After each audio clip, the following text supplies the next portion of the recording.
comes out what you rise. There's a paradise they couldn't capture. That bright infinity inside you. What did you make? We made a Space Invaders arcade game that functions. I made a Nike symbol with Spider-Man on it using the Janome Memory Craft embroidery machine. My universe said you make my world light up inside.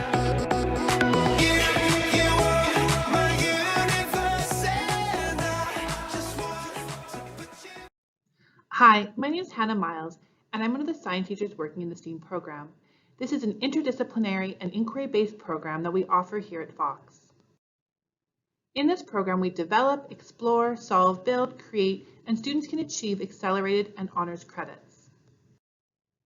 The ideal student for the STEAM program is passionate about STEAM, self-motivated, and excited to build, create, and design. The STEAM 9 program runs all year from September to June. Students are grouped in a cohort and take all their courses together within 4 blocks.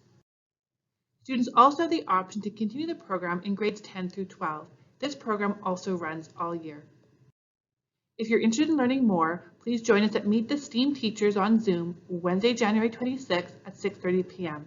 You're also welcome to email Trevor Chang, our program coordinator, if you have additional questions. Thanks for listening.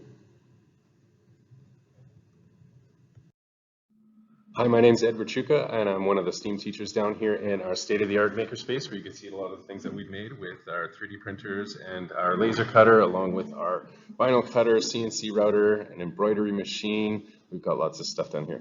On the screen here is one of the first projects that we did, and the students were challenged to use all of our machines into a nature collage. And the bottom plaque that I've just circled there, that was made with a CNC router. And then we've also got a waterfall that was 3D printed and designed by students. We've got 3D printed fish, 3D printed birds, and we've got laser cut trees with our laser cutter. We've got little vinyl stickers of clouds that were done on our vinyl cutter. And then we've actually got a nice canvas painting there by one of our creative students. We've also done some coding with microbits, making smart home monitors. There's also plenty of room for personal passion projects here. And she's working on a Spider-Man embroidery project. I've got other students in prosthetic hands, facial recognition cameras that track you. They're doing amazing things, and it's a lot of fun.